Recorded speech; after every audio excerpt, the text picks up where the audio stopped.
My name is Randall Hardy. I currently serve on the Salina City Commission. I'm a longtime resident and retired after 25 years as president of Construction Rental. While in the rental industry, I served on the National Board of Directors representing over 4,000 stores. I am active at First Presbyterian Church and have served on local boards and committees for the last 30 years.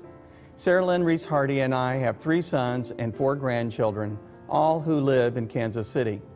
I believe my work and experience in finance and civic leadership have given me the skills to be effective in the Kansas Senate.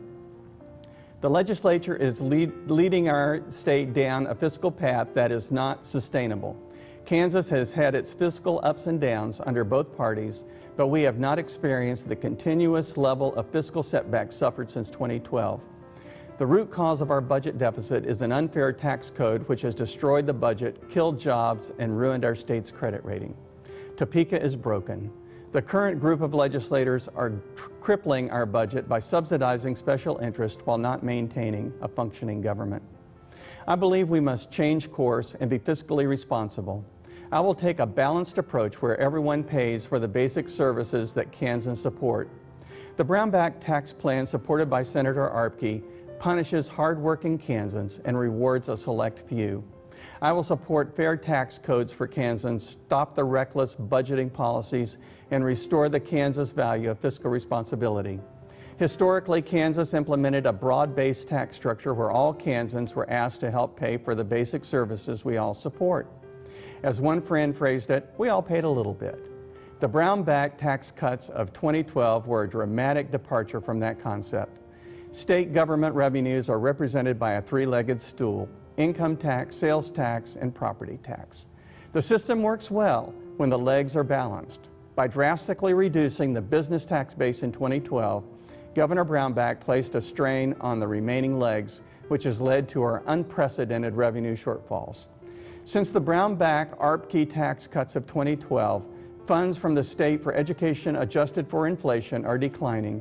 According to Kansas Association of School Boards, Kansas expenditures per pupil are lower than 2009 and have remained flat since then. That negative trend is reflected in the Supreme Court's ruling that the legislature is not adequately funding education in our state.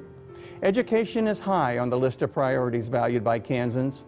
Without a well-educated workforce and good jobs, we will continue to see a brain drain as our youth leave our state for better opportunities elsewhere.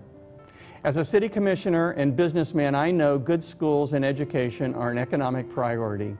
I will work to see that schools are funded at a constitutional level and that educators are treated as professionals.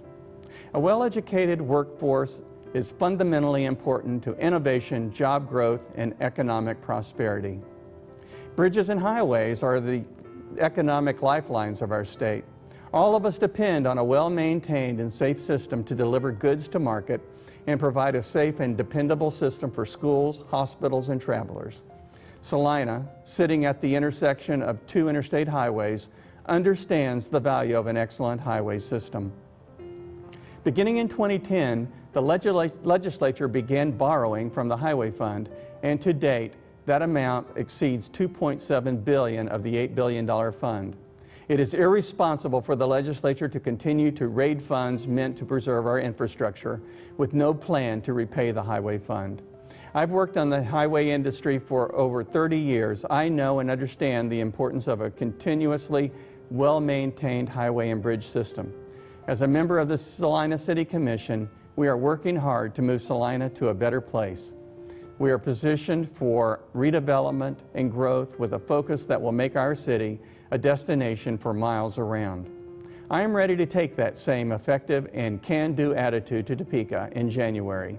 This is your opportunity to decide the future of Kansas. I ask for your vote on August 2nd.